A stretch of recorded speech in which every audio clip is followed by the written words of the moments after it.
Bab 2349, Gertakan 2. Namun, jika hal seperti ini tidak ada bukti, tidak ada gunanya bagi mereka untuk mencurigainya. Mereka bisa saja diam-diam menaklukkan sebuah tim untuk menghadapi Valentino, tetapi mereka mungkin tidak memiliki kemampuan itu. Oleh karena itu, sekarang Valentino masih relatif tidak takut. Aku akan berangkat malam ini. Aku sudah menganalisis urusan di sini dengan cermat, seharusnya tidak akan terjadi apa-apa. Sementara itu, negara Amari tidak memiliki alasan yang valid. Terlebih lagi, ada Pak Julio yang menahan mereka. Keselamatan kalian masih bisa terjamin. Kalau begitu, aku juga bisa merasa tenang. Jadi, aku hendak berangkat secepat mungkin untuk pergi mencari Angel. Valentino melonggarkan kerah bajunya sambil berjalan cepat menuju kamar. Chris mengejarnya di belakang, tapi dia tetap tidak mampu mengikuti jejak Valentino. Kak Valentino! Sial! Aku merasa sangat panik kalau kamu pergi begitu saja. Chris mengelus kepalanya yang botak itu, nadanya pun sedikit gugup. Panik apaan? Sekarang kamu dan Mario sudah bisa mandiri. Aku tidak khawatir, kok. Selama aku pergi, ada Malvin di wilayah timur, 13 jenderal di wilayah selatan, Mario di segitiga emas dan kamu di wilayah barat. Beberapa dari kalian saling bekerja sama dan mendukung satu sama lain. Siapa yang berani menyentuh kalian? Adapun pihak negara Amari, itu hanya gertakan saja. Kalian tidak usah memedulikan mereka. Kalau mereka bersikap terlalu berlebihan, cari saja Pak Julio untuk menangani mereka. Aku tidak bisa membuang waktu di sini lagi. Aku harus segera pergi. Valentino melambaikan tangannya. Hanya beberapa kalimat saja, dia sudah menjelaskan situasi di sini dengan jelas. Saat ini, situasi di wilayah barat memang sangat jelas. Tidak hanya wilayah barat, seluruh area kekuasaan Valentino semuanya relatif stabil. Baik dalam negeri ataupun luar negeri, semuanya ada prajurit yang ditempatkan di sana serta jenderal hebat yang menjaga. Jadi, Valentino secara alami dapat melakukan hal sendiri dengan tenang. Chris menelan ludah, lalu menggaruk kepalanya sambil berkata, entah kenapa aku masih merasa sedikit panik. Bagaimana kalau negara Amari tiba-tiba menggila? Aku tidak tahu harus berbuat apa kalau kamu tidak ada di sini. Kenapa sebelumnya kamu tidak merasa panik ketika mendirikan pasukan Agasan sendirian? Dulu kamu berbuat seperti apa, sekarang kamu berbuat seperti itu juga. Itu sudah cukup. Saat berbicara, Valentino berjalan masuk ke kamar dan bersiap untuk berkemas sedikit barang bawaan. Itu berbeda. Waktu itu, aku kan masih muda. Jadi, aku masih bertingkah sembrono dan tidak takut pada apa-apa. Terlebih lagi, setelah mengikutimu untuk waktu yang lama, aku menjadi tergantung padamu dan Mario. Jadi, aku pun tidak tahu harus berbuat apa. Wajah Chris sedikit memerah. Dia tetap tidak begitu percaya diri. Valentino tersenyum, lalu mengibaskan tangannya sambil berkata, kalau benar-benar tidak bisa, kamu meneleponku saja. Aku akan memerintah pengaturan dari jarak jauh. Kalau ada yang tidak beres, katakan saja padaku. Dulu, Chris yang konyol ini juga pernah menjadi tokoh yang pernah menggemparkan segitiga emas. Chris tidak takut pada apapun. Begitu mendengar kata-kata yang tidak dia sukai, dia akan langsung bertindak dan memicu badai berdarah yang tak terhitung jumlahnya di segitiga emas. Namun sekarang, dengan berlalunya waktu, kepercayaan diri Chris pun mulai memudar. Valentino segera mengganti pakaiannya, kemudian memesan kepada Chris. Chris, kamu bisa memiliki sikap seperti ini, menandakan bahwa kamu sudah dewasa. Pada akhirnya, kita pasti harus menjauhkan diri dari hidup berperang. Sebenarnya sekarang, kalian sudah bisa melepaskan diri. Situasi di sini sudah stabil. Aku bisa pergi mencari Angel sendirian.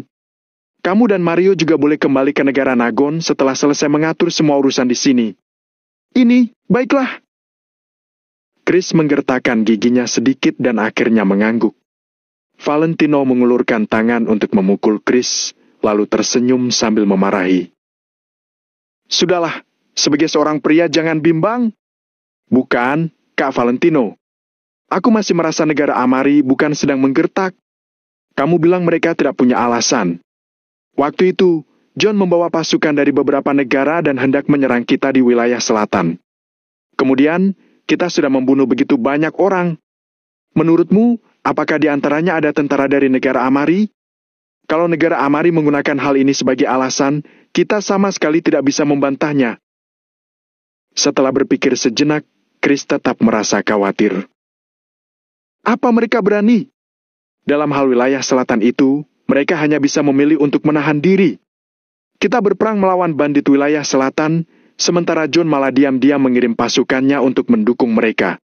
Apa yang hendak mereka lakukan? Kalau hal ini terungkap, negara Nagon sama sekali tidak perlu mengambil tindakan, federasi pasti akan memberi sanksi kepada mereka. Jadi, kamu tidak perlu khawatir terhadap itu. Mereka pasti tidak berani menggunakan alasan ini, kok. Valentino tersenyum sinis sambil berkata dengan sangat percaya diri.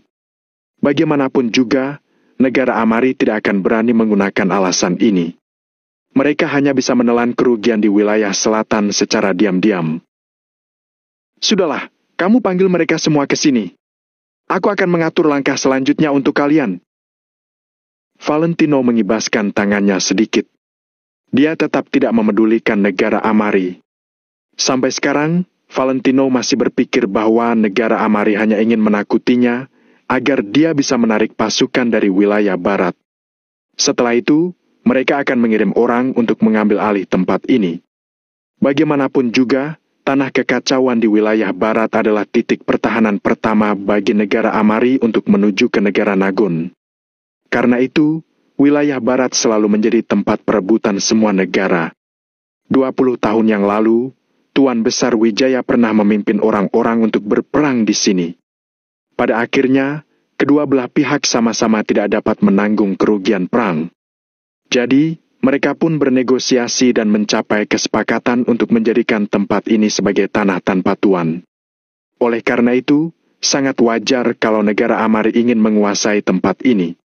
Valentino selalu curiga bahwa di belakang Negan dan lainnya terdapat dukungan dari negara Amari. Sekarang, negara Amari bereaksi begitu cepat, menandakan bahwa mereka sudah mulai merencanakannya sejak awal. Hal ini pun membenarkan dugaan Valentino. Kalau bukan karena waktu itu kita menyerang cukup cepat dan langsung menaklukkan tempat ini hari itu juga, mungkin saja ada terjadi masalah di sini, gumam Valentino dalam hati sambil memikirkan sesuatu dalam benaknya. Justru karena hari itu mereka menyerang dengan sangat cepat, sehingga negara Amari pun tidak memiliki waktu untuk bereaksi. Kalau tidak, mereka pasti tidak akan duduk diam saja. Sebaliknya, mereka akan mencari cara untuk membantu Negan dan lainnya secara diam-diam. Namun, hari itu Valentino malah langsung memimpin orang-orang untuk menaklukkan wilayah barat tanpa basa-basi. Ketika negara Amari bereaksi, posisi penguasa wilayah barat pun telah diduduki oleh Valentino. Dalam situasi seperti ini, bisa dibayangkan betapa marahnya mereka pada Valentino. Oleh karena itu, mereka pasti akan mencari segala cara untuk menyerang Valentino. 5 menit kemudian, Chris kembali lagi. Di belakangnya diikuti Zarrow, Rose dan lainnya. Orang-orang ini semuanya adalah anggota inti Valentino di wilayah barat. Tingkat kesetiaan mereka juga telah diakui oleh Valentino. Zarrow menatap Valentino dan segera bertanya, "Kak Valentino, ada apa kamu mencari kami?" Rose pun perlahan melangkah maju. Dia memegang selembar kertas putih yang terlihat sangat tebal di tangannya.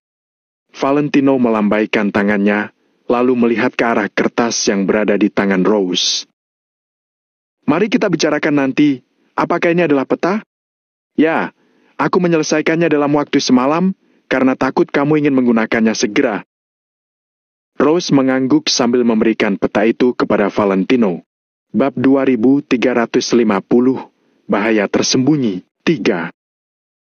Sebenarnya, tadi malam Rose bimbang untuk waktu yang lama. Setelah ragu selama beberapa jam, dia baru mulai membuat peta itu. Karena Rose tahu bahwa begitu Valentino selesai menangani urusannya dan mendapatkan peta ini, dia pasti akan segera pergi. Oleh karena itu, Rose pun berpikir bahwa jika dia sengaja memperlambat pembuatan peta, bukankah Valentino bisa tinggal selama beberapa hari lagi? Namun setelah ragu untuk waktu yang lama, Rose tetap tidak berani menunda lebih lama lagi. Lagi pula, Rose juga tahu betapa gelisahnya Valentino ingin mencari Angel. Terima kasih banyak. Valentino mengucapkan terima kasih, lalu membuka dan melihat peta itu. Peta itu telah dibuat sedikit perubahan. Sebagian besar penanda lokasi di wilayah barat dan negara Amari hanya ditanda secara singkat. Sebab, Valentino akan meninggalkan wilayah barat dan pergi ke sebelah barat wilayah barat. Terlebih lagi, dia juga belum memiliki rencana untuk pergi ke negara Amari. Jadi, peta pada kedua tempat ini secara alami dapat dihilangkan. Bahkan jika kedepannya Valentino perlu pergi ke negara Amari, Valentino juga dapat membeli peta lengkap negara Amari di sana. Sementara tempat yang digambar Zhao dan lainnya sudah dibuat persis oleh Rose dalam ukuran kecil. Hanya saja, Rose mengurangi rasio jarak antar lokasi, sehingga terlihat sangat indah dan tidak memakan terlalu banyak ruang. Di sudut kanan atas, juga tertulis beberapa informasi detail untuk menghindari Valentino tidak memahaminya. Setiap tempat digambar secara garis besar dan ditandai dengan teks. Tulisan yang indah itu membuat Valentino merasa nyaman. Seluruh peta ini seperti denah yang dilihat dari atas. Terlihat sangat jelas.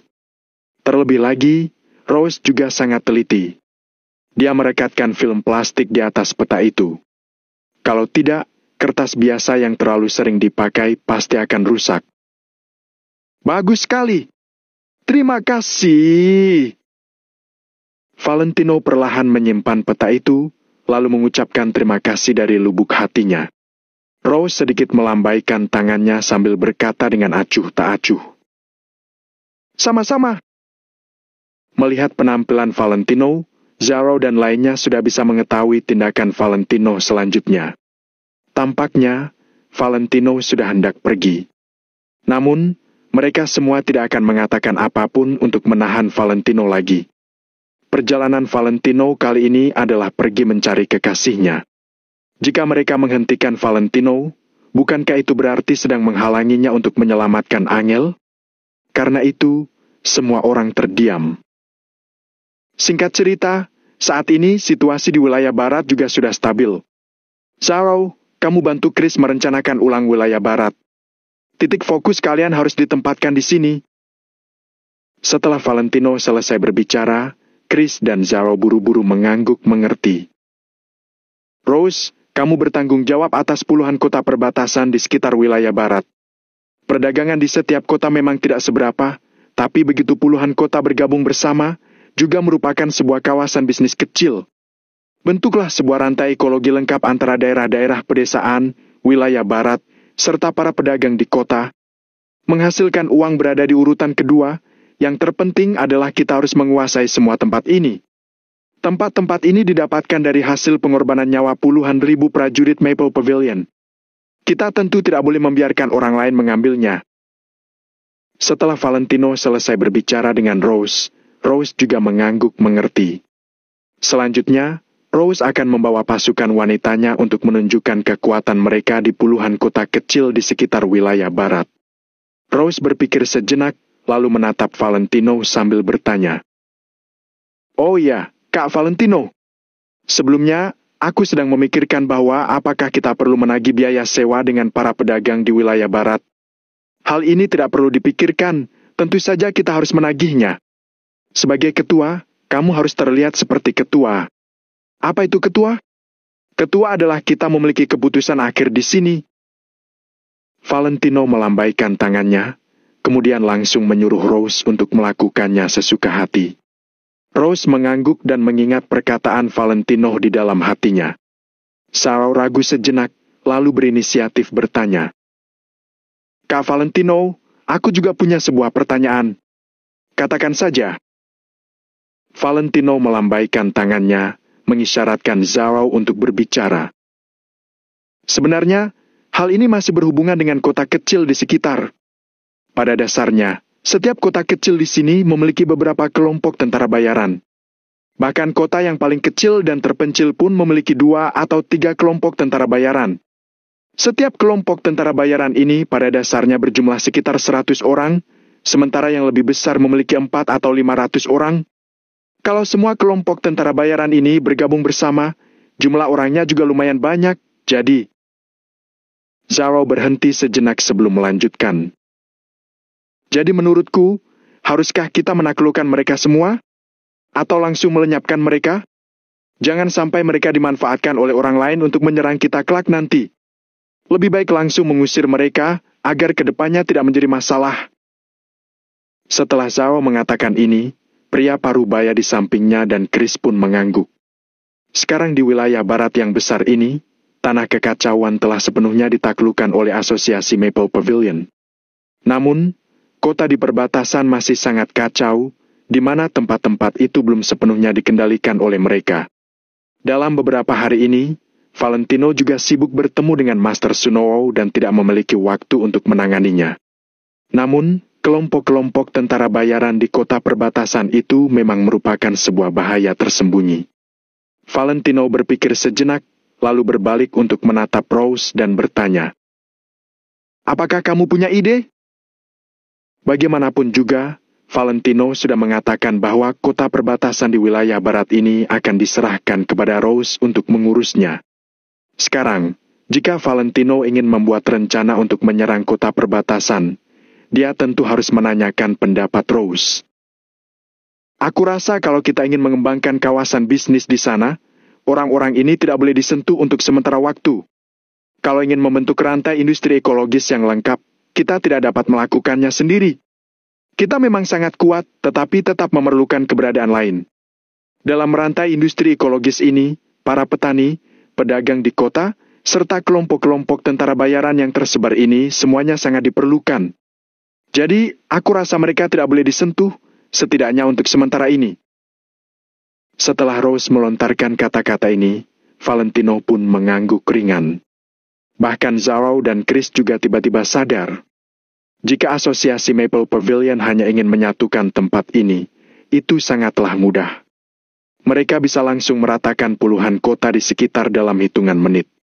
Namun, jika asosiasi Maple Pavilion ingin berkembang dalam jangka waktu panjang, tindakan itu pasti tidak boleh dilakukan. Tidak usah membahas yang lain, hanya berbicara tentang 300.000 prajurit Maple Pavilion ini. Kalau tidak ada keberadaan puluhan kota kecil ini, makanan dan pakaian mereka akan menjadi sebuah masalah. Valentino memang bisa menyuruh orang membelinya dari wilayah selatan atau negara Nagon, tapi langsung membeli di sini akan jauh lebih praktis. Oleh karena itu, semua orang harus mempertimbangkan masalah ini. Valentino mengangguk, kemudian berkata, "Sangat masuk akal. Kelompok-kelompok tentara bayaran yang tersebar itu bukanlah orang bodoh. Mereka tahu bahwa hal apa yang boleh dilakukan dan hal apa yang tidak boleh dilakukan. Kecuali mereka merasa diri mereka lebih hebat dari Negan, baru mereka akan menantang kita."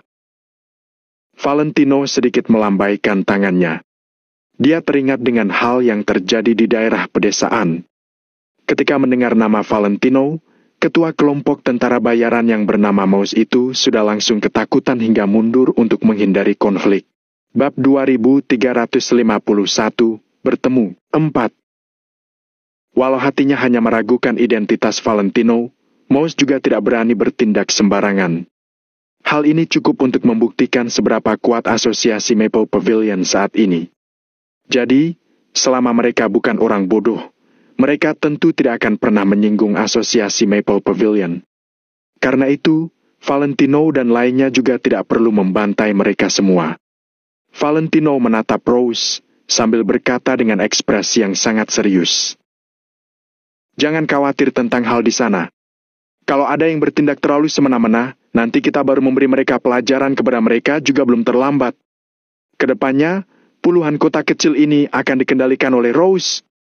Tidak peduli ada informasi apapun, kita juga bisa segera mengetahuinya. Rose, kamu harus memperhatikan tempat ini. Setiap kota kecil harus dipantau oleh mata-mata kita. Apa kamu mengerti?" Karena puluhan kota perbatasan di sekitar ini adalah garis pertahanan pertama bagi kekuatan luar negeri untuk memasuki dataran besar wilayah barat. Selama tempat ini dikendalikan oleh Rose, tidak peduli siapa yang ingin datang ke dataran besar wilayah barat, begitu mereka melewati kota, kabar itu akan langsung sampai ke telinga Rose. Oleh karena itu, tempat ini bisa dikatakan sangat penting. Aku mengerti. Kak Valentino, tenang saja. Rose langsung mengangguk dan menjawab tanpa ragu.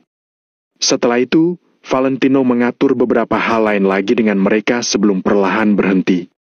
Selama tidak terjadi sesuatu yang tak terduga, pengaturan-pengaturan Valentino ini sudah cukup untuk menjamin wilayah barat tetap aman dan tenang. Wilayah barat, wilayah selatan, wilayah timur dan segitiga emas harus melakukan aksi bersamaan. Ingat, jangan mengandalkan siapapun, bahkan itu adalah negara Nagon. Tidak peduli kapanpun dan dimanapun, hanya ketika diri kita sendiri menjadi lebih kuat, baru kita bisa menjadi semakin percaya diri. Sebab, kita juga hanya bisa mengandalkan diri kita sendiri. Jadi, 4 tempat yang aku sebutkan ini harus melakukan aksi bersamaan. Setiap tempat harus membentuk tim mobilitas.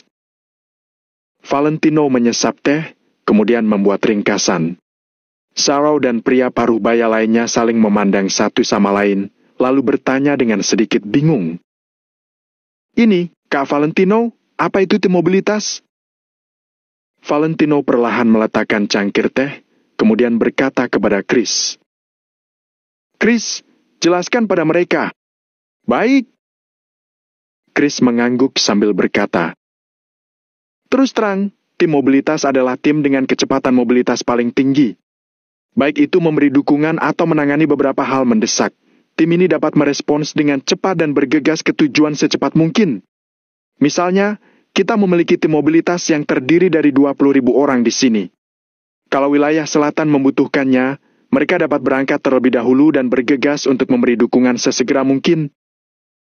Setelah mendengar penjelasan Chris, Zarau dan pria parubaya itu pun mengerti dan langsung menyetujuinya. Tim mobilitas yang disebutkan Valentino ini memang sangat diperlukan. Kekuasaan asosiasi Maple Pavilion benar-benar terlalu besar. Totalnya ada 4 tempat. Terlebih lagi, jarak wilayah barat sangat jauh dari wilayah selatan. Jika sesuatu terjadi di sini, sangat sulit bagi lainnya untuk bergegas kemari dan memberi dukungan kepada mereka secepat mungkin. Hal ini pun menonjolkan pentingnya tim mobilitas. Tim mobilitas tidak perlu melakukan apa-apa. Yang perlu mereka lakukan setiap hari hanyalah berlatih. Mereka perlu menanggapi keadaan darurat sewaktu-waktu dan dimanapun, serta memasuki keadaan siap tempur sepanjang hari. Chris tentu lebih terbiasa melakukan hal-hal ini. Selain itu, pastikan jalan untuk memberi dukungan tanpa halangan agar tidak membuang waktu di jalan. Jadi, jalan yang bisa diperbaiki, sekalian diperbaiki juga.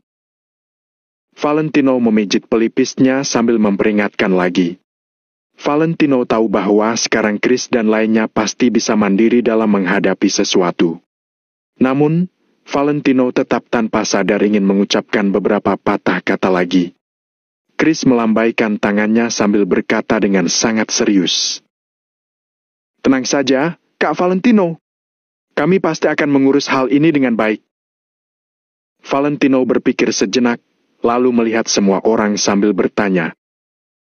Baik, kalau begitu aku tidak akan banyak bicara lagi. Apakah kalian masih ada masalah lain lagi? Kak Valentino, kami sudah tidak ada urusan lagi. Kami hanya ingin kamu memperhatikan keselamatanmu sendiri. Tidak peduli kapanpun, hidup adalah hal paling dasar. Hanya hidup, kita baru bisa melakukan lebih banyak hal. Rose menatap Valentino dengan serius, lalu perlahan mengucapkan kalimat ini. Ya, aku tahu. Kalian juga tidak usah khawatir. Valentino mengangguk, menandakan bahwa dia sudah mengingatnya di dalam hatinya. Begitu kalimat ini terucap, suasana di dalam kamar sontak menjadi hening. Keheningan ini membawakan semacam hawa depresi, membuat orang merasa sangat tidak nyaman. Pepatah mengatakan bahwa tidak ada perjamuan yang tidak berakhir di dunia ini. Namun, hanya mereka yang benar-benar pergi baru bisa merasakan perasaan ini. Kalian semua keluar dan lakukanlah pekerjaan kalian. Jangan beritahu siapapun tentang kepergianku. Karena aku akan pergi sendirian, identitasku tentu tidak boleh terungkap. Kalau tidak, itu sama seperti memiliki keterampilan untuk menarik dendam di kepalaku.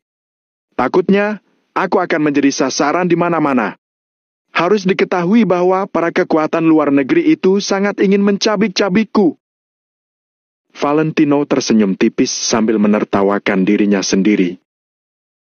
Baik. Semua orang mengangguk, lalu hendak bangkit dan pergi.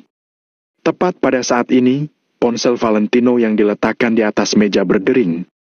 Valentino mengangkat telepon dan bertanya dengan lembut. Halo? Tuan Valentino, aku Jackson. Terdengar suara Jackson di ujung telepon. Valentino mengernyit.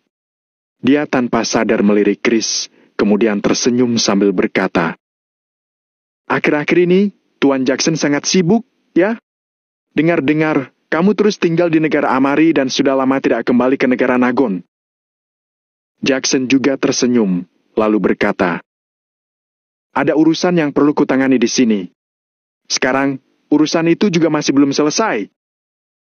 Valentino mengelus hidungnya sambil berkata, iya juga. Bagaimanapun juga, negara Amari adalah fondasi grup global.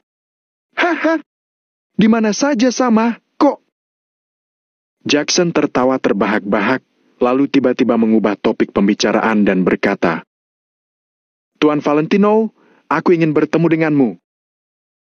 Valentino mengangguk tanpa ragu dan menjawab, boleh, aku di wilayah barat, kemarilah. Namun, Jackson yang di ujung telepon tidak terburu-buru untuk berbicara. Setelah beberapa detik, dia berkata, pinggiran kota di perbatasan negara Amari memiliki pemandangan yang bagus. Aku ingin mengundang Tuan Valentino untuk datang melihatnya. Setelah Jackson mengatakan ini, Valentino terdiam. Bukankah pinggiran perbatasan negara Amari masih termasuk wilayah negara Amari? Saat ini, negara Amari sedang mencari segala cara untuk menyerang Valentino. Oleh karena itu, Valentino tidak akan pernah menginjakkan kakinya ke negara Amari dengan mudah. Kalau tidak, bukankah itu sama saja dengan berjalan masuk ke sarang harimau? Hanya di wilayah barat, Valentino baru aman. Walau selanjutnya Valentino berencana pergi ke tempat di sebelah barat wilayah barat, negara Amari tetap saja dikecualikan. Terlebih lagi, Valentino hendak pergi dengan menyembunyikan identitasnya. Namun saat ini, Jackson malah mengundang Valentino pergi ke wilayah negara Amari. Apa alasannya? Mengapa Jackson melakukan ini? Apa rencananya? Tidak salah kalau Valentino berpikir begitu banyak, karena saat ini benar-benar dalam masa sensitif. Jackson juga tahu bahwa negara Amari akan mengambil tindakan terhadap Valentino. Namun, sekarang Jackson tetap saja melakukan ini, benar-benar membingungkan Valentino. Melihat Valentino dari tadi diam saja, Jackson bertanya sambil tersenyum tipis. Kenapa, Tuan Valentino? Apa kamu tidak punya waktu? Waktu tidak masalah. Valentino berhenti sejenak, lalu mengucapkan kalimat itu. Bab 2352, Undangan Jebakan, 5.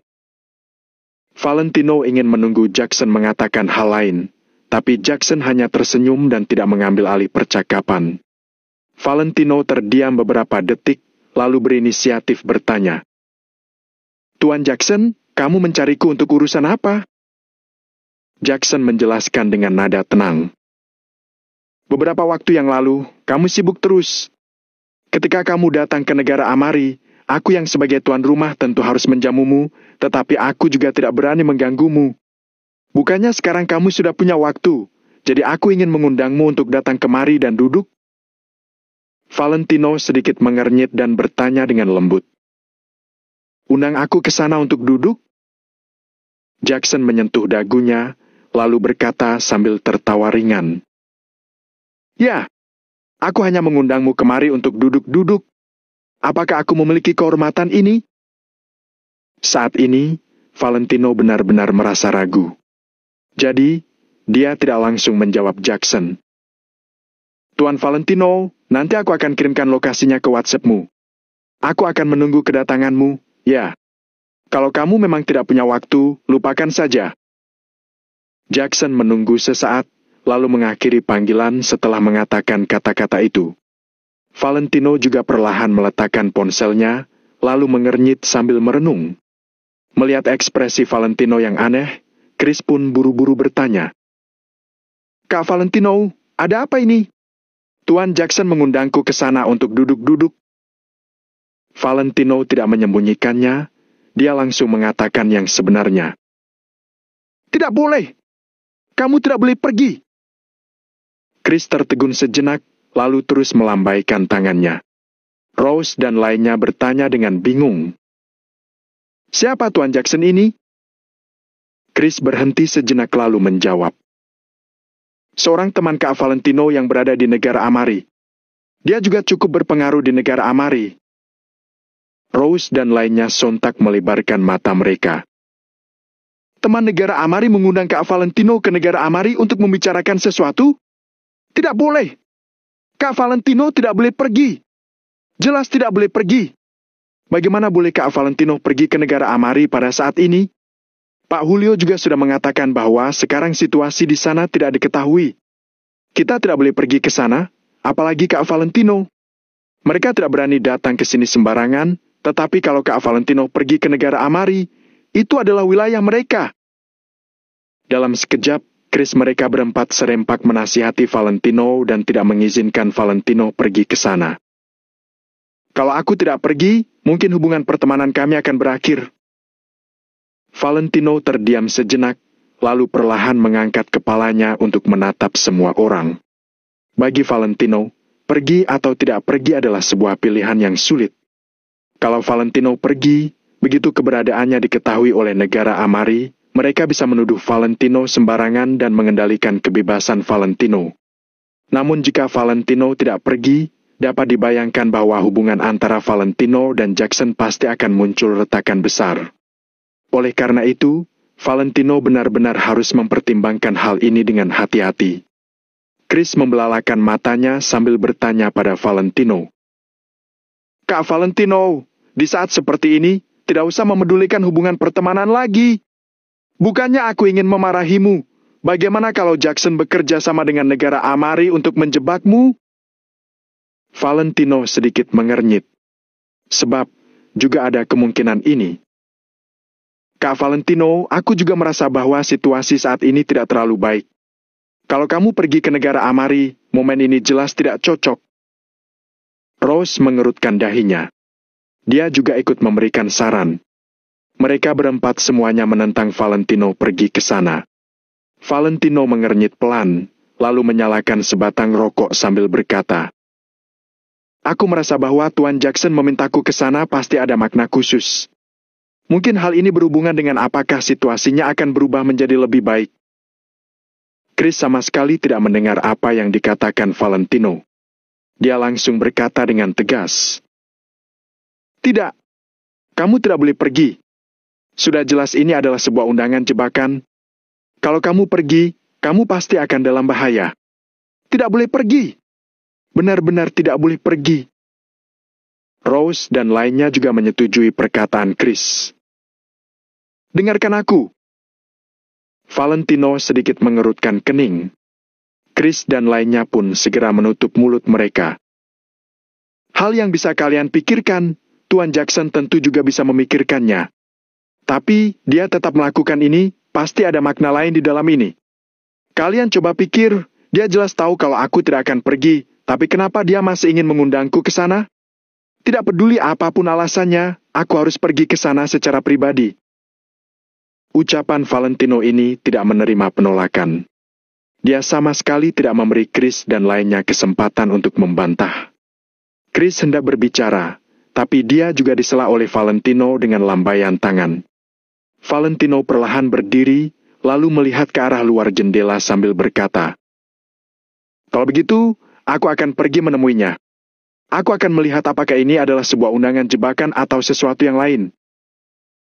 Chris segera mengeluarkan walkie-talkie-nya, lalu mendengus dan berujar, "Kalau begitu, sekarang aku akan memanggil orang.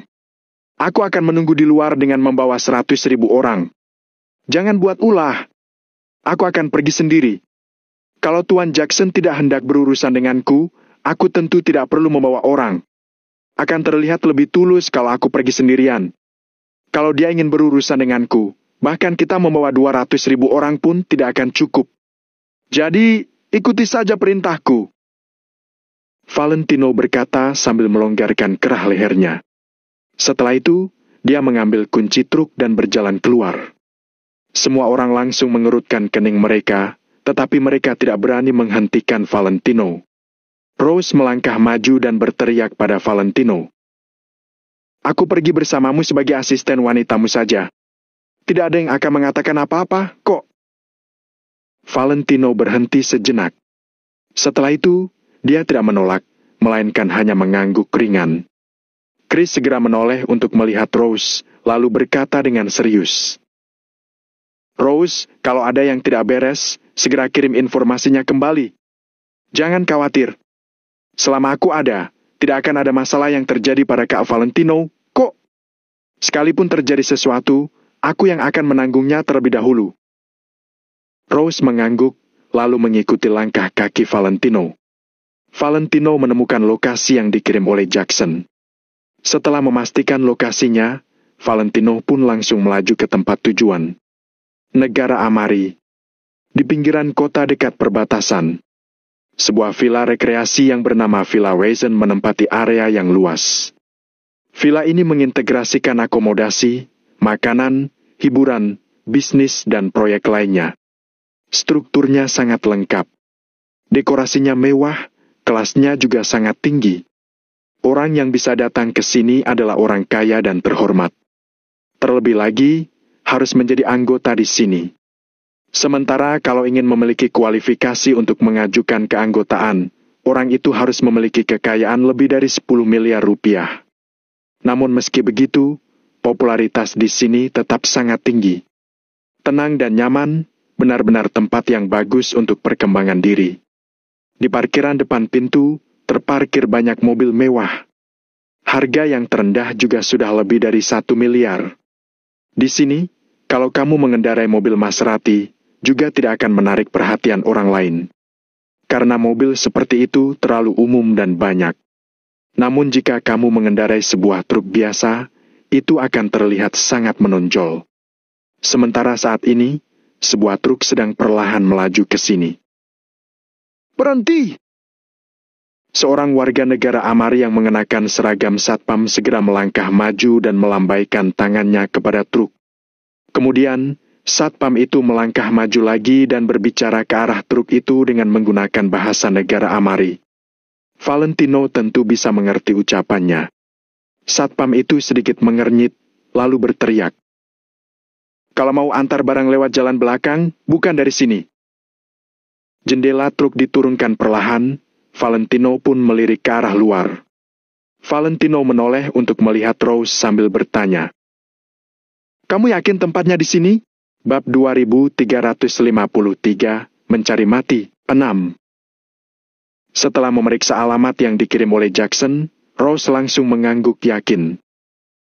Baik, kalau begitu kita cari tempat untuk parkir. Valentino mengangguk, kemudian hendak memarkir truknya ke dalam parkiran. Sementara Rose duduk di dalam mobil dan mengamati lingkungan sekitarnya dengan tatapan tajam untuk melihat apakah ada sesuatu yang aneh. Satpam itu langsung berjalan ke sisi kursi pengemudi dan berkata dengan marah. Berhenti! Apa kamu tidak mengerti kata-kataku? Begitu melihat Valentino, satpam itu langsung tercengang. Bukan orang negara Amari? Rambut hitam dan kulit kuning langsat. Bukankah ini ciri-ciri yang hanya dimiliki oleh orang negara Nagon atau orang negara Jawara? Halo? Setelah tertegun selama beberapa detik, satpam itu menyapa Valentino dalam bahasa negara Jawara. Halo? Valentino langsung menjawabnya dengan bahasa negara Nagon. Ketika mendengar kata-kata Valentino, satpam itu langsung mengernyit. Ternyata adalah orang negara Nagon. Sialan! Berhenti sekarang! Ini bukan tempat yang bisa kamu datangi. Satpam itu langsung merentangkan tangannya untuk menghalangi bagian depan mobil. Valentino sedikit mengernyit. Dia memang tidak memiliki kesan yang baik terhadap negara Amari, jadi dia tidak tertarik untuk menjelaskannya. Valentino perlahan menghentikan truk, lalu bertanya dengan datar. Kenapa tidak boleh masuk? Karena kamu adalah orang negara Nagon. Sementara Villa Weisen kami tidak akan pernah melayani orang-orang negara Nagon. Jangankan kamu mengemudikan truk, bahkan kalau kamu mengemudikan mobil Aston Martin pun, kami juga tidak akan melayani orang negara Nagon. Satpam itu tersenyum dingin, lalu melipat kedua tangannya di depan dada sambil mengejek. Meskipun satpam itu tidak mengatakannya secara langsung, kata-katanya sudah meremehkan negara Nagon tanpa alasan. Tidak peduli kamu punya uang atau tidak, selama kamu adalah orang negara Nagon, maka tempat ini tidak akan melayanimu. Semua orang bisa dilayani mereka, kecuali orang-orang negara Nagon. Maksud dan penghinaan dari kata-kata ini telah terungkap dengan sendirinya. Valentino mengernyit sambil melirik satpam itu. Namun pada akhirnya, Valentino pun memilih untuk bersabar. Aku tidak ingin berbicara omong kosong denganmu. Aku kesini untuk menemui temanku, namanya Jack. Teman apa yang kamu temui? Sebelum Valentino selesai berbicara, satpam itu sudah langsung melambaikan tangannya untuk menyela. Nada bicara serta sikapnya sangat arogan. Satpam memegang topinya sambil berkata dengan jijik. Semua orang yang bisa menjadi anggota Villa Weisen kami adalah orang yang berstatus tinggi di negara Amari. Apakah mereka akan peduli dengan orang negara Nagon yang berkelas rendah sepertimu? Apa kamu tidak terlalu memandang tinggi negara Nagon kalian? Rose mendengus dingin, lalu menjulurkan kepalanya sambil berkata, Kamu berkelas tinggi? Kenapa kamu menjadi satpam di sini? Kamu! Satpam itu tertegun sejenak, kemudian berkata, Tapi, aku punya hak untuk tidak membiarkan kalian masuk. Dasar orang negara Nagon yang tidak berguna. Pergi sana. Satpam itu mendengus dingin, lalu berbalik dan pergi. Apa yang terjadi? Pada saat ini, seorang pemuda yang mengapit tas kerja di bawah ketiaknya, keluar dari mobil dan langsung berjalan kemari diikuti oleh seorang asisten. Ah, Pak Jose, Anda sudah datang? Ya. Satpam itu sontak menoleh dan menyapa pemuda itu dengan patuh. Valentino menggelengkan kepalanya. Ternyata, orang yang menindas yang lemah dan takut pada yang kuat seperti ini ada di mana-mana.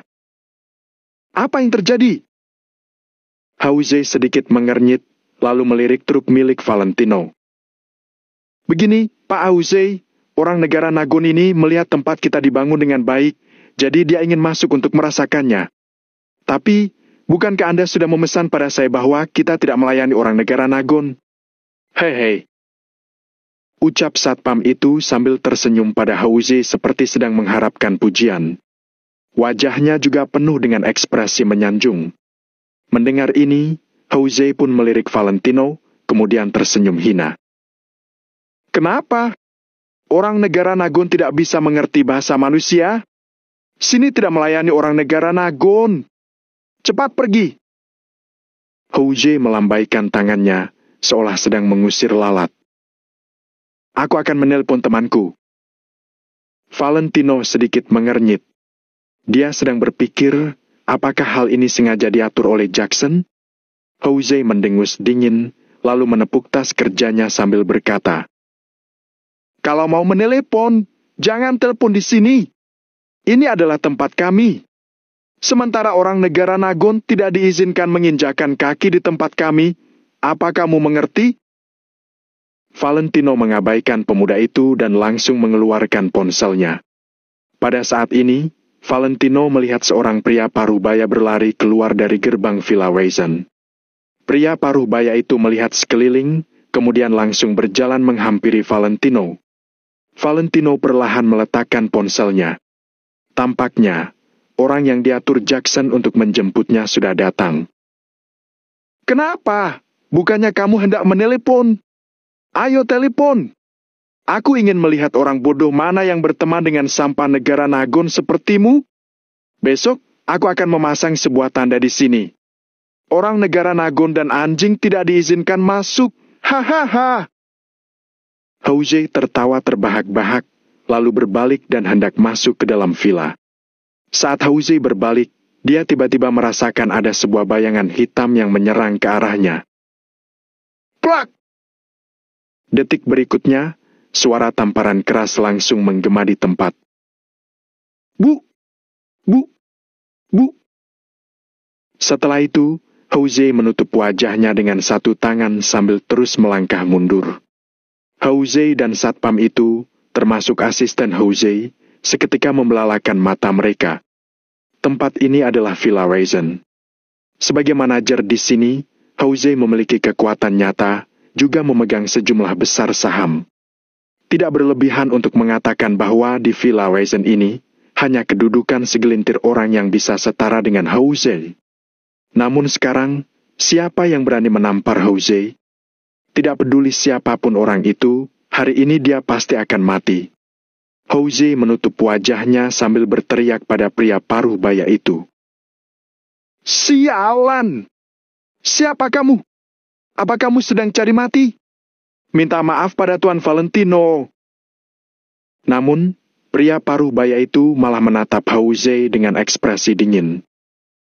Sial! Kamu sedang cari mati, ya? Aku rasa kamu itu sudah bosan hidup. Jose memarahi. Dia langsung membuka tas kerjanya, lalu mengeluarkan sebuah pistol dan mengarahkannya ke pria paruh baya itu. Ekspresi pria paruh baya itu tetap tidak berubah, dia hanya bertanya dengan datar. Apa kamu berani menembak? Kuberitahu kamu, di Villa Raisin ini, hanya ada hal-hal yang aku mau dan tidak mau kulakukan. Tidak ada yang tidak berani kulakukan. Hari ini, kamu pasti akan mati. Satpam, ikat dia. Setelah Jose selesai berbicara dengan pria paruh baya itu, dia pun berbalik dan meneriaki satpam itu. Namun, satpam itu malah tidak bergerak. Ekspresinya terlihat sedikit gugup. Apa kamu sudah tuli? Jose berteriak pada satpam itu sambil menggerakkan pistolnya. Pak Jose, dia datang ke sini bersama Tuan Jackson. Satpam itu menundukkan kepalanya, suaranya terdengar sedikit panik. Apa? Jose tiba-tiba melebarkan matanya, wajahnya pun langsung memucat. Tuan Jackson, tokoh besar dari grup global. Bahkan CEO grup global juga tidak setenar Tuan Jackson. Grup global memegang aset kekayaan yang tak terhitung jumlahnya, koneksi dan latar belakangnya sangat mendalam. Sementara Tuan Jackson, bahkan di seluruh negara Amari pun jarang ada orang yang berani memprovokasinya. Kekayaannya banyak, juga mempunyai koneksi pemerintah dan preman. Ini semua bukanlah main-main. Detik berikutnya, Jose buru-buru menyimpan pistolnya dan menatap pria paruh baya itu dengan ketakutan. Bab 2354, menghancurkan dengan mudah 7. Maafkan aku. Maafkan aku. Aku. Namun, Jose belum sempat selesai berkata, pria paruh baya itu sudah maju selangkah dan kembali menamparnya. Plak! Suara itu sangat renyah, terdengar sangat menyenangkan di telinga Valentino. Siapa yang menetapkan aturan untukmu kalau Villa Raisin ini tidak bisa memperbolehkan orang negara Nagun masuk? Seingatku grup global punya saham Villa Raisin, kan? Katakan padaku, siapa yang menetapkan aturan ini? Pria paruh baya itu maju selangkah, lalu meraih kerah baju Jose dan bertanya. Aku. Jose mana berani bicara, dia hanya bisa menunjukkan tatapan memohon. Aturan ini memang tidak ditetapkan oleh siapapun. Akan tetapi, di negara Amari, itu telah menjadi aturan yang tidak tertulis bagi mereka untuk memandang rendah orang-orang negara Nagon. Akan tetapi, Jose tidak menyangka Jackson akan mengurus masalah ini. Sekarang, pergi minta maaf pada Tuan Valentino. Pria paruh baya itu menampar Jose lagi di depan Valentino. Tuan Valentino, aku minta maaf. Aku minta maaf. Aku sudah salah. Wajah Jose sudah membengkak. Dia pun terus membungkuk pada Valentino. Dia boleh tidak memedulikan Valentino, tapi kalau dia menyinggung Jackson, dia tidak bisa melihat matahari esok lagi. Sebenarnya, aku agak penasaran, apa alasan kalian membenci negara Nagon?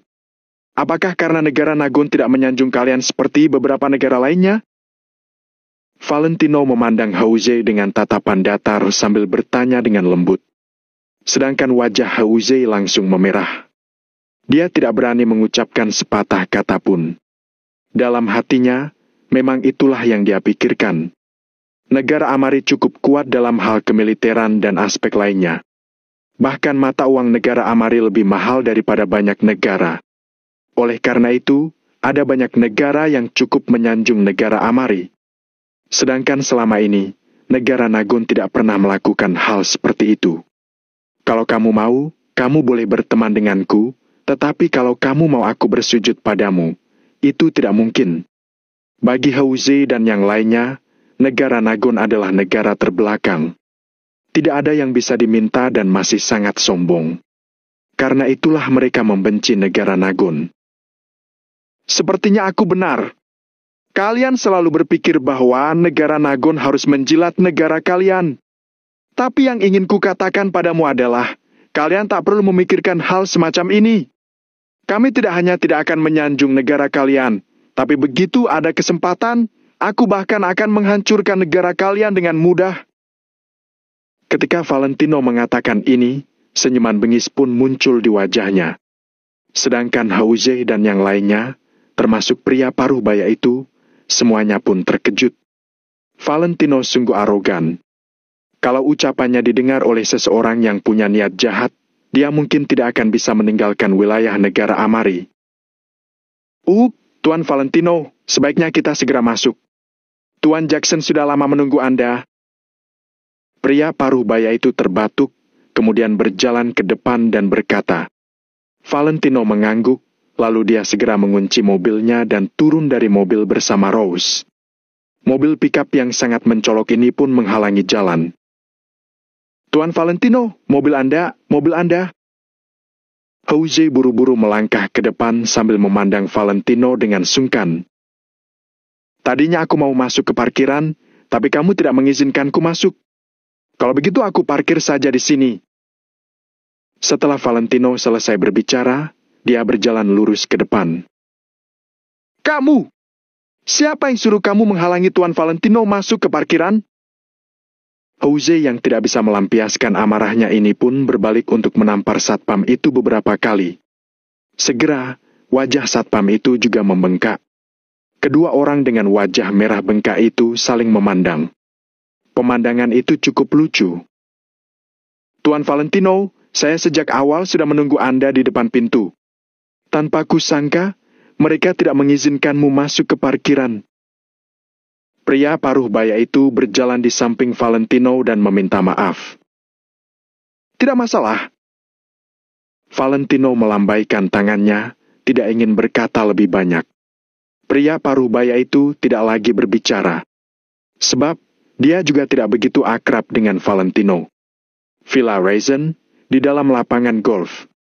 Lapangan ini sangat luas dan sangat hijau. Jackson mengenakan pakaian kasual dan topi. Saat ini, dia sedang terus mengayunkan tongkat golfnya. Sedangkan asisten wanita di sampingnya meletakkan bola golf untuknya. Tuan Jackson, Anda tidak perlu menunggu lagi. Masih ada banyak hal di perusahaan yang perlu Anda tangani. Asisten wanita itu memosisikan bola golf, lalu menggelengkan kepalanya sambil berkata, Kenapa tidak mau menunggu? Kalau Tuan Valentino datang dan tidak melihatku, betapa tidak pantasnya itu. Jackson tersenyum, lalu mengayunkan tongkat golfnya dengan postur tubuh yang tepat. Bola golf itu pun langsung melesat, tetapi tidak masuk ke dalam lubang. Tuan Jackson, padahal Anda tahu kalau dia tidak akan datang. Kalau dia adalah orang normal, dia pasti tidak akan datang. Asisten wanita itu menggeleng perlahan, nada bicaranya terdengar sangat yakin. Jackson tersenyum sambil berkata, Benar, kalau dia itu orang normal, dia tidak akan datang ke sini. Tapi apakah dia adalah normal? Sebenarnya, aku juga percaya pada persahabatan kami. Jackson menggelengkan kepalanya dengan pelan, lalu mengayunkan tongkatnya lagi. Tuan Jackson, ini tidak ada artinya. Pokoknya, menurutku dia pasti tidak akan. Sebelum asisten wanita itu selesai berbicara, dia tiba-tiba menutup mulutnya dan langsung membelalakan matanya. Karena tidak jauh dari sana, dia melihat Valentino dan seorang gadis sedang berjalan menuju tempat mereka sambil dituntun seorang pria parubaya. Ih! Dia benaran datang. Asisten wanita itu membelalakan matanya. Nada bicaranya terdengar sangat terkejut. Lihatlah, sudah kubilang, kan? Teman harus saling percaya. Dia tidak akan pernah mengecewakanku. Jackson memukul bolanya lagi. Tang! Bola golf itu pun masuk ke dalam lubang. Ayo jemput temanku. Jackson menyerahkan tongkat golf kepada asisten wanita itu, kemudian berbalik dan berjalan menuju Valentino. Wajah asisten wanita itu memerah. Selain terkejut, dia juga merasa malu. Valentino benaran datang. Apakah dia sungguh tidak takut mati? Atau dia sangat mempercayai Jackson? Saking percayanya, dia berani mempercayai hidupnya kepada Jackson. Sebagai seorang wanita, dia sangat sulit memahami perasaan ini. Tuan Valentino, kita ketemu lagi. Jackson langsung berjalan ke arah Valentino dan memeluknya. Iya, kita bertemu lagi. Valentino mengulurkan tangannya untuk menepuk punggung Jackson dan menjawabnya sambil tersenyum. Ayo, kita bicara di dalam saja. Jackson menyapa Valentino, lalu berjalan menuju tempat istirahat. Setelah mereka duduk, asisten wanita itu segera mengambil teh. Kupikir teh hari ini hanya akan kuminum sendiri. Jackson berkata sambil tersenyum dan menuangkan teh untuk Valentino. Tuan Jackson bercanda. Temanku mengundangku, sesibuk apapun aku tetap akan datang. Valentino melambaikan tangannya, kemudian bertanya lagi. Seingatku Tuan Jackson suka anggur merah. Jackson tertawa sambil berkata, hari ini kita tidak minum anggur, tapi minum teh dari negara Nagon. Orang lain bisa melihat dengan jelas kalau setelah Valentino datang, Jackson sungguh merasa senang. Lagi pula, siapapun itu, mereka pasti ingin dipercayai orang lain. Sedangkan Valentino bisa datang kemari saja, itu sudah menunjukkan sikapnya.